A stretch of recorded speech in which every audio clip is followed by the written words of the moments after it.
With an epic journey and the tragic loss of a possible friend if such events didn't unfold under her belt. Our favorite squid humanoid, minus the squid part, fulfills a promise to her long-gone rival in this come-of-age YouTube video, which is not only a feature short film, but a step forward for this family of mentally challenged Paisianos. Howdy everyone, Super Warrior here, and welcome to this review of SMG4's first ever movie, or a special extended episode depending how you look at it, Meggy's Destiny. Let's just say we're in for a treat. Today, and before we begin, I must advise you, this review is spoiler heavy. So if you haven't seen this movie yet, go watch it, then come back here once you're done. I'm already throwing this out here.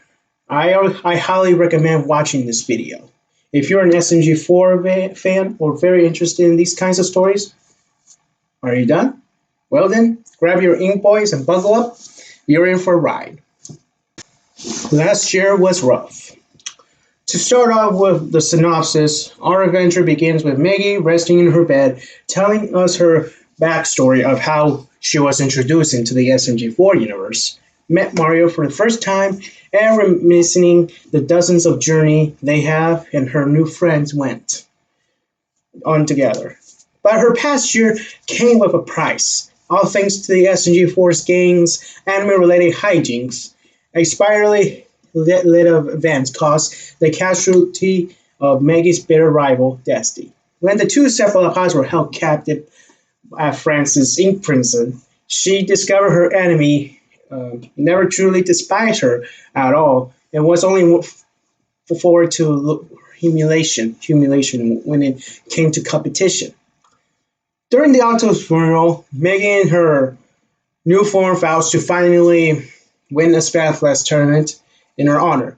Just imagine if Destiny was a much bigger character. Final Hours would have been a bigger impact on the series that it already left. Months have passed since the group's biggest misadventure. Yet, and the final tournament is right around the corner. Keep opponents at Marooner's Bay. It's the next day and the Splat Squad is finishing up training for tomorrow.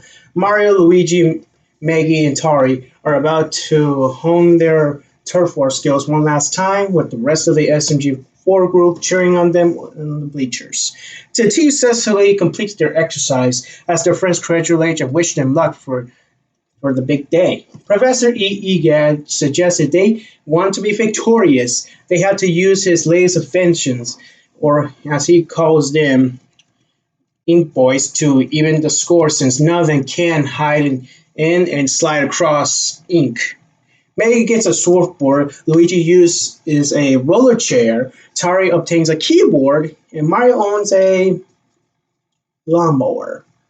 Meggy refused to use her gadget because her pride and confidence, claiming that the advantage is personally insulting. The squad begins around another round with their new devices. By battling each other, she managed to survive until Tari knocks her out. Everyone cheers, besides Meggy, for the humanoid cyborg, and they all go to a former Inkling's apartment for a wrap-up party. During the celebration, Axel checks up on her, but Meggy hides her concerns about losing, saying she's fine. Then Mario offers her a game of pin the tail on boobkins, of all people. Okay, not sure what he did to make this a thing. And she finally accepts. She happily accepts. Race to the finish. Now it's the first day of the Splatfest, and the team arrives at Deca Tower, preparing for the opening round. Meggy hallucinates seeing Destiny nearby. Meggy tired worry about, but Meggy once again says she's fine. The squid says, presumably off the full hook, is on vacation, announces the beginning of the tournament and explains the rules of the round. A race in the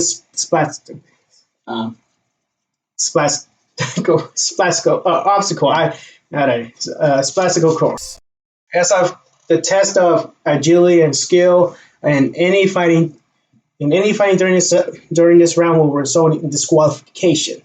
Whoever makes it within 20 minutes advances to the second round. Splatoon purists, it's time for a lesson in universal lore facts. For those who you're wondering, the tournament shown in this movie is not based any event from the game series. This Splatfest is primarily original for the sake of the story, as Kelly Marie said it himself. It's apparently the last ever tournament due to him being less cost effective. Likely since interest in Splatoon died down after Chaos versus Order, and they decided to do something different to make it special. Unless they ever get proper funding again.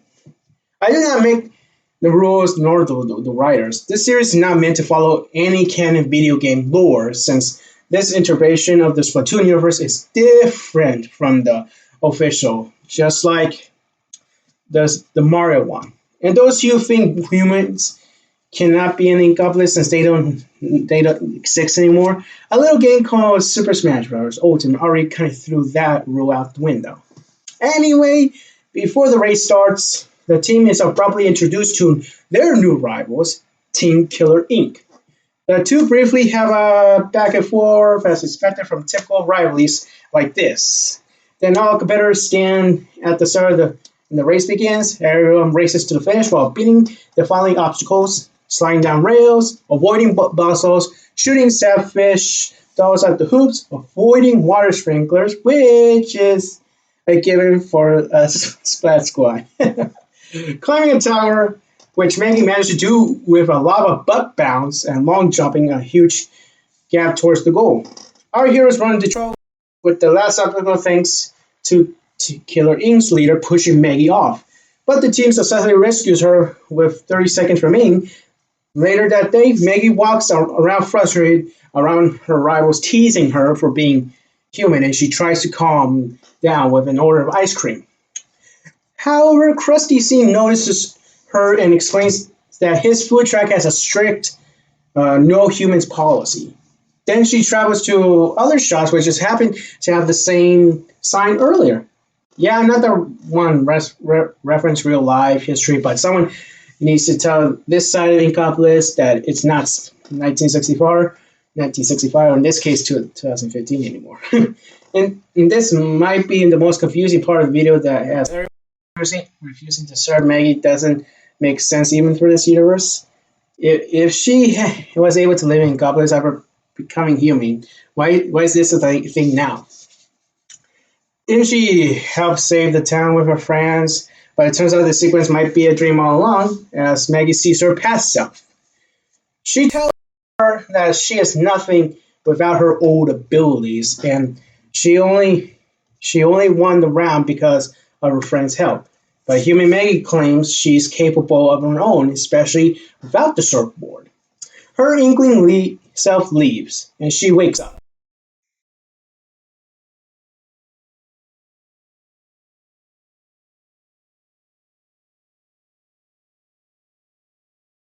Squidward Run. The second day of Splatfest is here, and Meggy throws away her gadget as Axel oversees her entering the tower. Later on, the Squid Sisters introduce the second round, which is attacking an army of Squidwards. First team to 100 and wins and advances to the finals. But attacking teammates will cost 10 points. The battle begins as the four teams scrambles to earn the winning score. Everything is well until Meggy struggles to keep up with her team. Nearing 100 points, Mario spots a cannonball of Squidwards, and the Ink Brigade team wins the match. Not Killer Ink, this is a different team.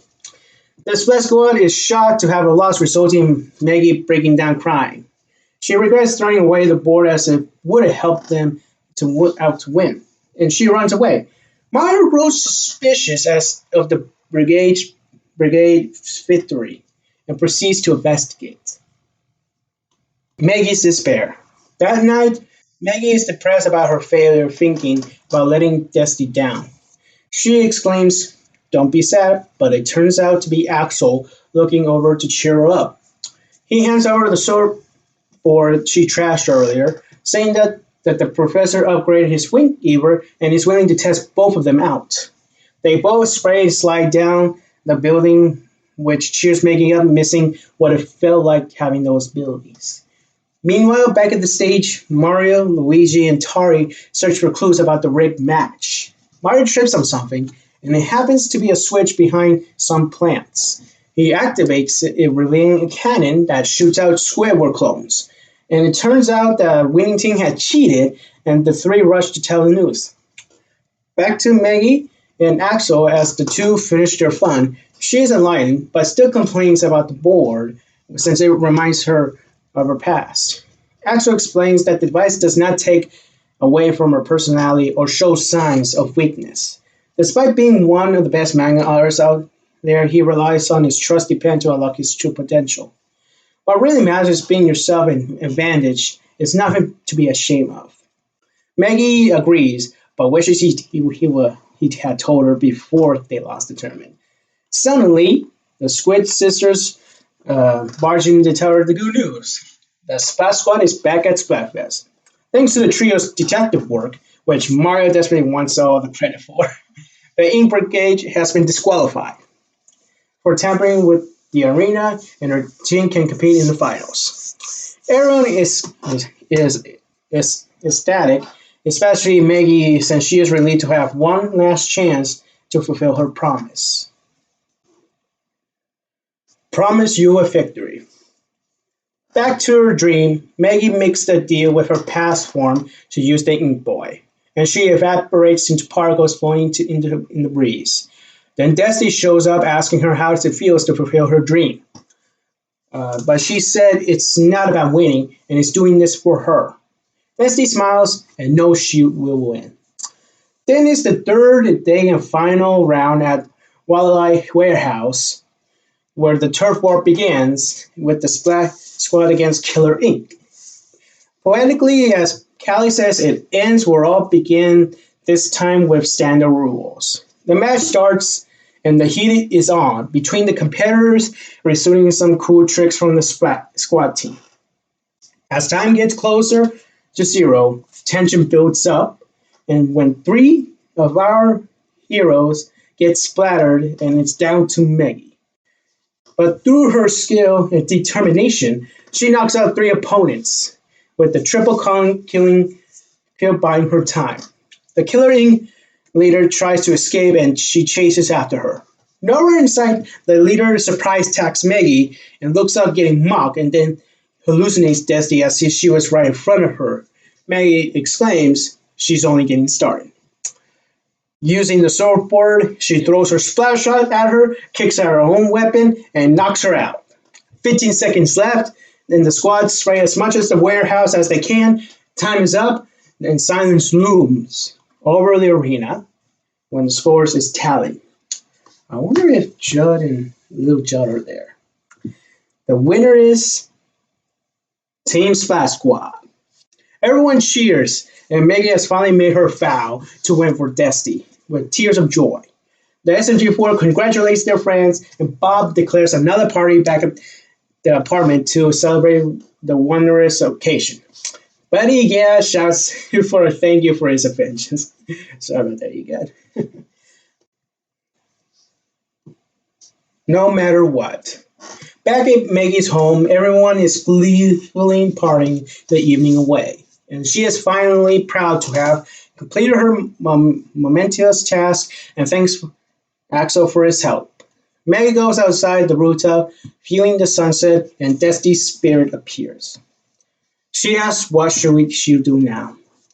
Meggy replies what she meant about her friends, but Destiny explains all she saw was her constant training and mourning her loss, and she needs to move on. Meggy responds saying that it's been difficult to forget, so Destiny makes it easier with a hug. Destiny thanks for keeping the promise, and they both say goodbye. She fades away into the sky, and Meggy is confronted knowing she achieved closure. Over here, Mario playing pin the tail again. She rushes back to her room with her friends as the camera shifts to a sunset, concluding the film.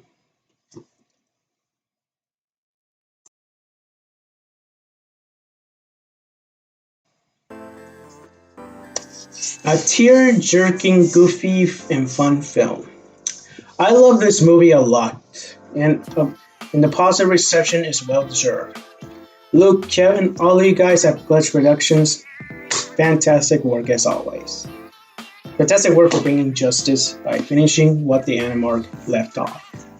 I have nothing but true praise for this masterpiece, which we will finally go over. The editing is well done, especially during certain scenes, along with the video's overall tone, make it close to the feeling of a feature-length movie. I know 40 minutes, it doesn't necessarily count as the arcs do a better job satisfying the length, but it holds record for being the longest SMG4 video ever.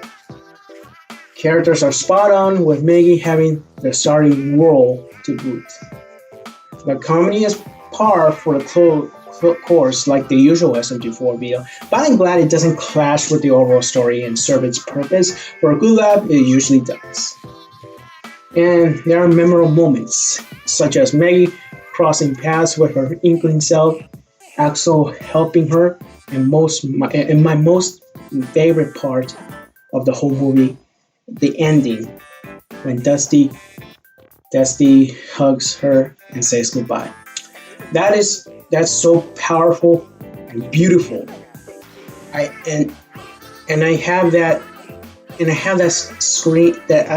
screenshotted, and I still have it on my laptop wallpaper as my wallpaper in my laptop. And it's powerful and beautiful. But nothing is really ever perfect, as my only problem is that there isn't much of bumping quality with the visuals, like how it shows upgrade to their art style when they're turned to movies. I don't think the whole thing falls apart because of it. I just wanted to know what the video would look like. It had look as good as the poster. But looks aren't everything if you have a great plot to back it up. Maybe someday Gary's Mod 2 will release, and the next movie will look even better than this one. Also, becoming the new standard for future videos. Who knows? If you're confused or don't agree on why I love the current state of the channel, it's because we would like to see them as their true potential. By the looks of it, they might be taking baby steps, or they might be far off soon enough. Runner and Glitch Productions were made from their vision and hard work, and it's pretty commendable from their background of making videos initially for fun. As this movie is be the bridge for things to come, whatever happens, I wish all these people the best of luck. With all that said, I'm giving Meggy's Destiny a perfect 10 out of 10. And nothing else needs to be spoken. So that's all my review, everyone. I really hope all you enjoyed it. In the film, as much as I did, because SMG4 pulled it off. Most of my friends love it and wish them the best too. So thank you guys so much for watching. And once again, thank you, Luke, for your friends giving us something special after all these years. Please keep it up. Don't let yourselves down. See you guys later. We will meet again for more reviews and reactions. So peace out.